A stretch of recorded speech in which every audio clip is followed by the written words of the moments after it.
Hello and welcome to the Soul Spark Podcast. I'm your host, Kelly Collins. I am a spiritual coach, mindfulness teacher, and women's community curator, and my purpose is to help you find your purpose and on the way, create a lifestyle that fosters joy, inner peace, and fulfillment. I've created this podcast to inspire you to reconnect with yourself, your divine feminine energy, and consciously create a life that feels balanced, flowing, and full of abundance. So press play and join me every Wednesday to spark that fire in your soul, get lit up from the inside out, and reignite your passion for life. Hello everyone, welcome back to the show, or if it's your first time here, welcome. Glad you're here. And I'm excited to talk about today's topic because this is something I've thought about a lot and I've talked about a lot, but not necessarily in this context on this show. So today we're going to talk about why manifesting what you want can take so freaking long. Okay. But first, before we dive in, I want to ask you to rate and review the show, please, please, please, if you haven't already. And of course, if you want, click that subscribe button so that you get notified whenever there's a new episode. I also have a ton of online workshops coming up. So if you want to join me online, some of them are free, some of them are really inexpensive. You can click the link in the show notes. I'll just put a link that says upcoming events and you can check them out. And I hope to get to connect with you guys deeper in that way. It's always really fun to see you all on these online workshops. And I also have a little challenge coming up for you all starting May 1st. So we're going to be doing a 30-day journaling challenge to help you cultivate the habit of journaling and kind of dive deeper into yourself, right? Become more aware of who you are, where you're at, what you're desiring, so that you can move forward from this place of clarity, which is so essential in manifesting consciously, right? And manifesting a life that you actually want versus manifesting a life that doesn't feel so great or maybe feels totally opposite of what you want. So you can find the link for that in the show notes as well. And I'm really, really excited for that. It's free, so you should do it. Okay, so let's dive into why manifesting can take so long. Okay, well, first of all, this is a trick question because we are always manifesting, okay? We are manifesting in each and every moment, and kind of like I mentioned a moment ago, we are either manifesting what we want or what we don't want. So this is kind of a trick question, but what we really mean here is, why does manifesting what I want, why can that take so long? Okay, so this leads me to my second point. Manifesting what we desire doesn't always take a long time, but it can, and it really often does. Why? Well, one, our current reality reflects what we believe subconsciously to be possible for us. We can say all day, like, I deserve abundance. I deserve to make 6-7 figures. But if we subconsciously don't believe that, it's not going to happen. So if you've been desiring something for a long time and it hasn't come to you yet, that's a really big sign that your subconscious belief isn't quite there yet. Leading to the second reason why. It reflects our conditioning and our limiting beliefs and or the growth that we've done to come out of them. Right? When we are children, especially in like the first 7 years of our life, but really up through adolescence, we are so impressionable. And what we see modeled to us is what we subconsciously internalize to believe to be true, right? So that's our conditioning. That's what creates our quote unquote limiting beliefs, the beliefs that limit us from getting what we really want and desire.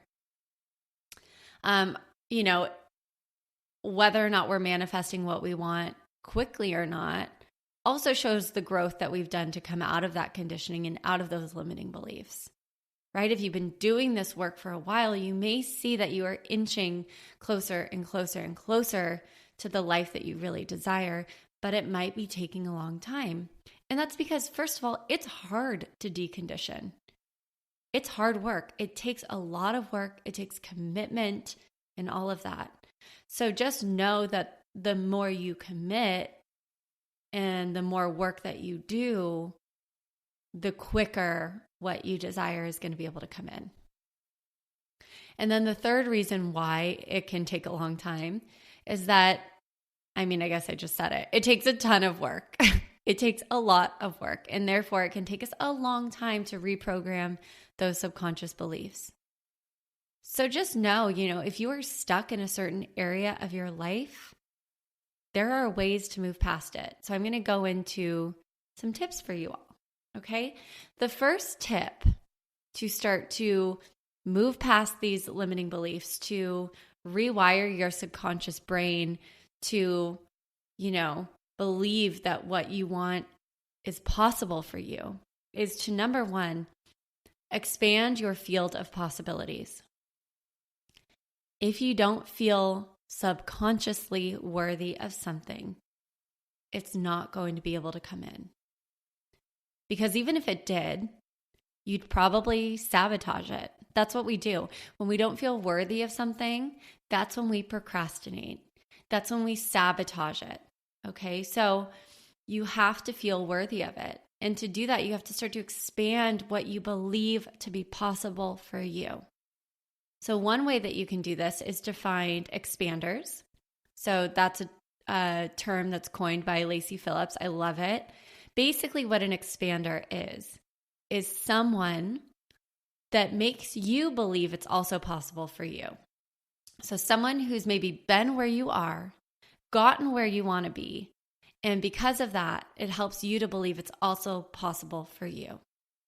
And the expanders that we choose, they can have different aspects of what we're looking for. It doesn't have to be one person that has every single thing that we want or every single aspect of it. So that's why it's good to find multiple expanders. You can find expanders for your love life. You can find expanders for business. And you can have multiple expanders for business. Maybe one person, has created the exact type of business that you want to create, and they come from a similar background as you. Maybe another person's really good at marketing themselves and how they show up on social media, and you want to be like that too. And for some reason, looking at them makes you feel like, okay, I can do this too. So hopefully that makes sense. So one way to expand your field of possibilities is expanders.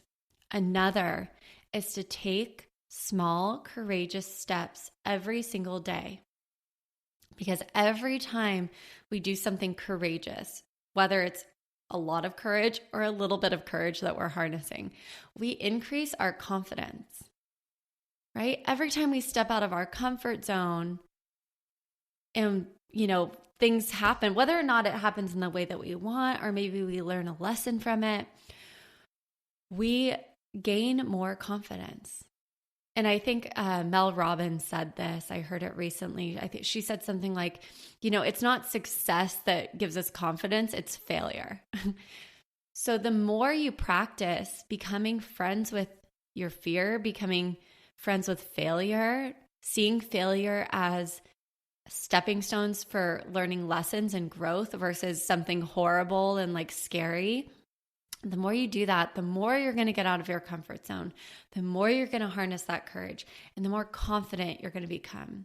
And when we become confident, we become magnetic, right? True, internal confidence. That's what draws things and people and our desires to us. It's that magnetism.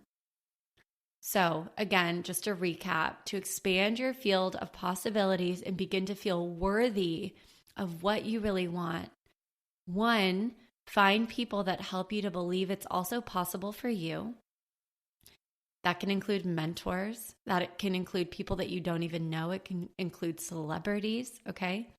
And two, take small, courageous steps every single day. Okay, become friends with your fear. Become friends with failure. Embrace discomfort. And through that, you will begin to increase your confidence and thus your magnetism. Okay, tip number 2, focus on what you desire, not what you don't desire. Focus on implementing new habits versus getting rid of old habits, right? Getting rid of old habits is hard. Stopping something is hard, especially if it's like a habit or maybe even a bit of an addiction. We can become addicted to what limits us, okay? We can, because within something that's limiting us, if it's been something that's been limiting us for a long time, we are comfortable. Even though we're uncomfortable, we're comfortable.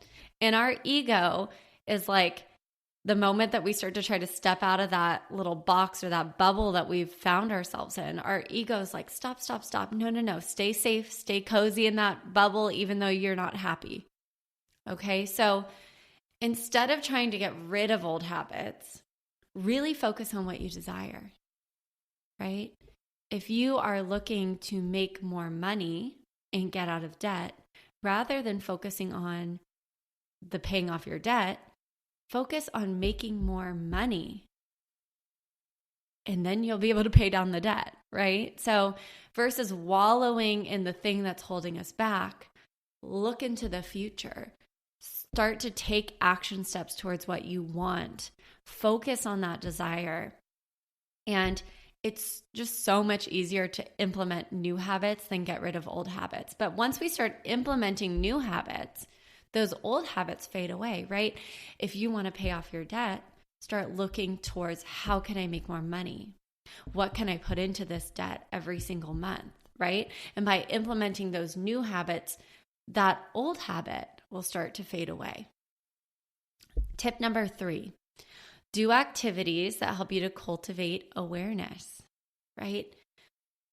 Awareness is everything. It really is the first step. I know it sounds cheesy, but it is. If we don't have awareness, we won't even know what we need to change, right? So do activities that help you to cultivate awareness. Meditate, journal, do breath work, do other types of mindfulness practices like intuitive eating, okay? And these are the things that will actually help you to notice when you're falling back into old habits and patterns, and that will give you the ability to choose to act differently. My favorite ways of cultivating awareness are meditation and journaling, especially journaling. There's literally nothing like journaling to help you see what's going on in your subconscious mind. So join me for that journaling challenge. Okay, tip number 4, find accountability. So get an accountability buddy. This can be a friend, it can be a coworker, it can be a coach, it can be a therapist. If you've been struggling to make the changes that you desire, it's time to get accountable. And for me, when I know like, okay, I've been stuck in this area, I need to move forward, I hire someone. There is nothing like putting your money where your mouth is to inspire you to actually create change in your life. So find accountability. If this is something new, maybe you try a friend. Maybe you try, someone in your circle. But if it's not working, if things aren't working, it's time to pay for accountability. That is what will help you to create those changes, And also finding accountability can look like books. It can look like, inexpensive online programs. But I have found for me in my life and in my clients that when we get ourselves a little bit uncomfortable with what we are paying for, that is what inspires us to be like, okay, there's a fire under my ass. I'm spending all this money on something. It is time for me to make these changes. I can't let this go to waste. So tip number 4, find accountability. Tip number 5, stay open to possibilities. Okay, have a clear vision of how you want things to feel. And it's okay if you want specific things, but be open to the fact that maybe the universe has a greater plan for you than you even realize. And if you aren't open to anything other than exactly what you think you want and need, then you may not be able to be open to receive what you actually need and what you actually want. Sometimes we don't know, right? If that field of possibilities that we have isn't that big, maybe we think we want all of the things that we're conditioned in society to want. I've talked about this before. Go to college, get married, have kids, buy a house, and those things may be what you actually want. But let yourself stay open. If what you want isn't coming in, it could be because of those limiting beliefs. It could be because you have some growth to do before those things can come in. Or it may be like time to sit with yourself to try to get clear on what you really desire versus what you've been taught you should desire.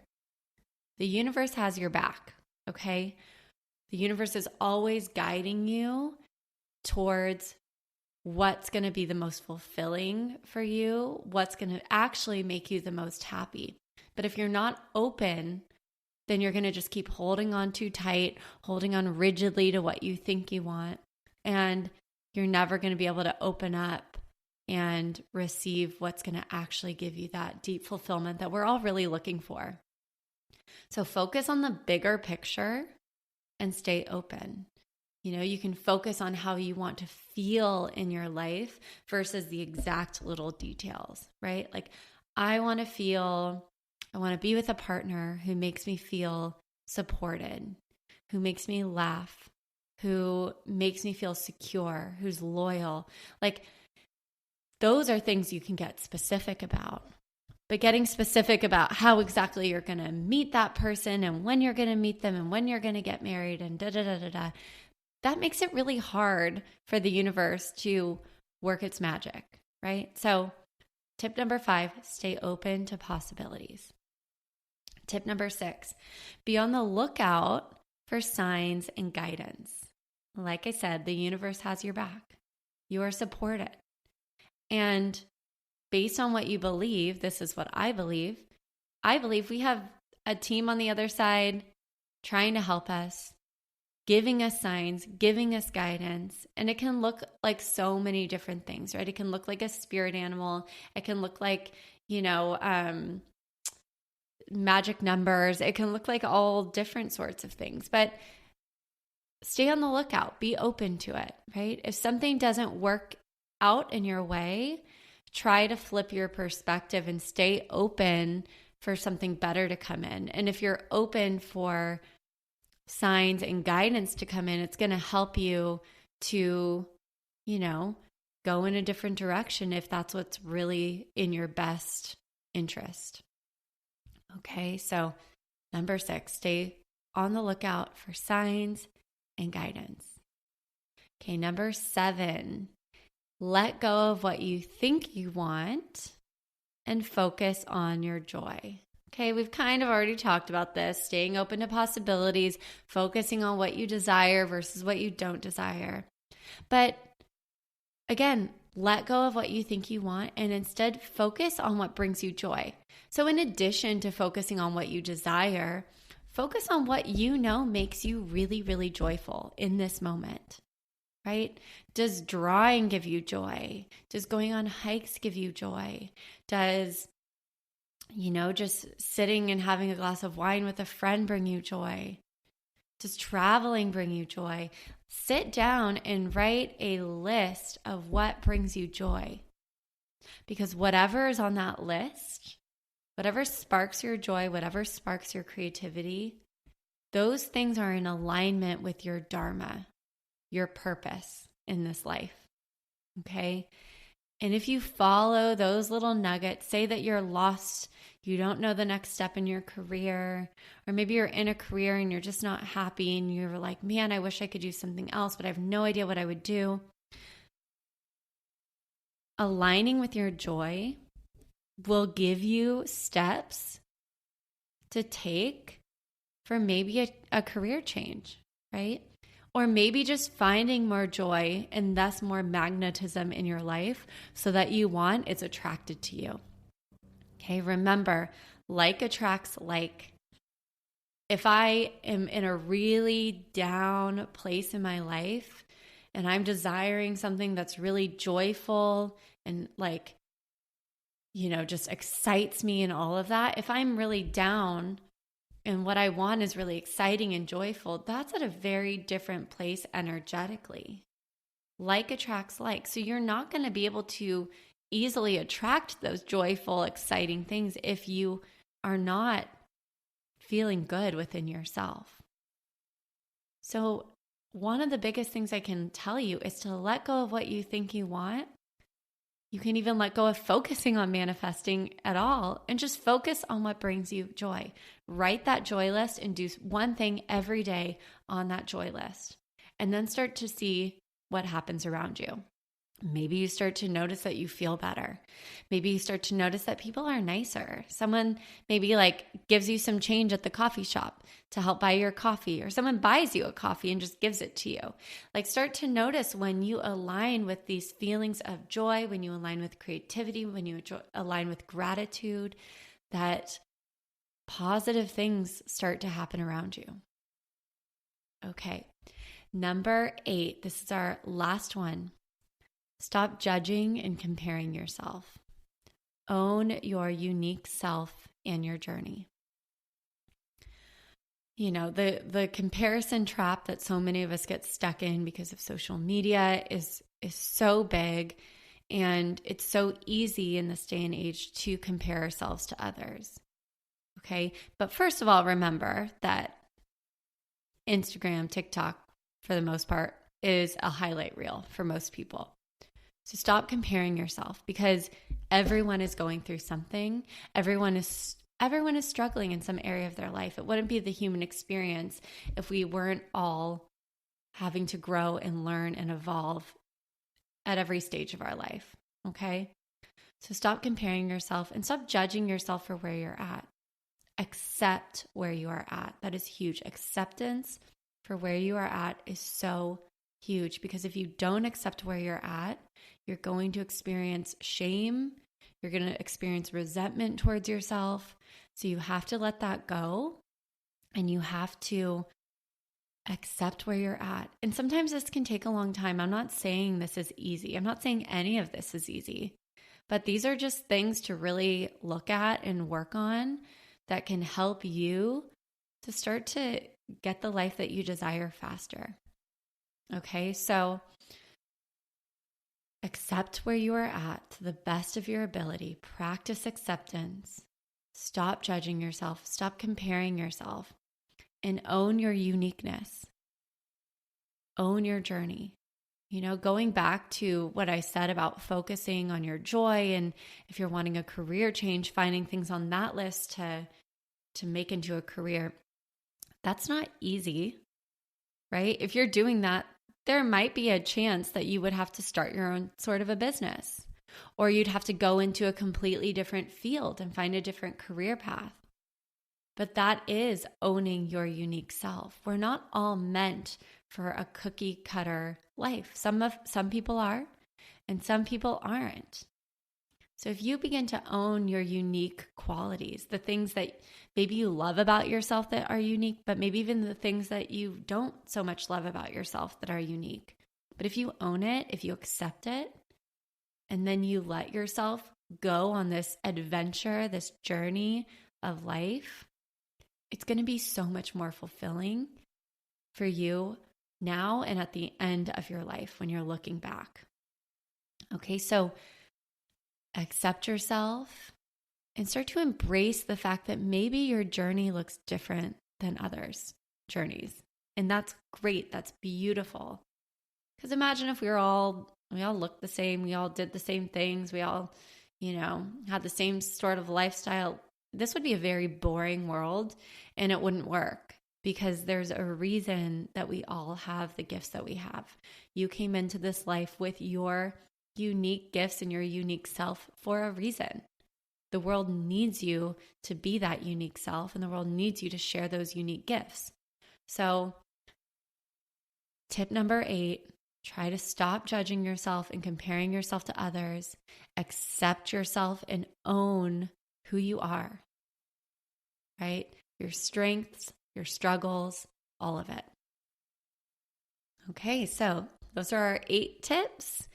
And hopefully that helps you to start to look a little bit deeper, to maybe understand why certain things that you're wanting to manifest in your life are taking a bit longer. And if you really look at those areas and go through these tips and look at, okay, where am I doing this and where am I not? Start to make little changes, and you're going to begin to see things speed up a little bit. Okay, they still might not happen exactly when you want them to. Things don't usually do because we don't know all the lessons we need to learn to be ready for those things to come in. Okay, sometimes when we are wanting to manifest something that is really far from where we're currently at, it is going to take a lot of time. Unless you have some really huge awakening, some really huge quick expansion, typically things are going to take longer than you think that they should or you want them to. But just trust that this is about the journey, right? And along this journey, you're going to continue to grow, you're going to continue to evolve, and you're going to get what you need, the growth that your soul came here to get. You're going to get that on the way. All right, so one last time, join that 30-day journaling challenge. It's in the show notes. Thank you all for listening, for being here. I really hope you found this helpful, and I will catch you guys here next week. Have a beautiful day, beautiful week. Namaste.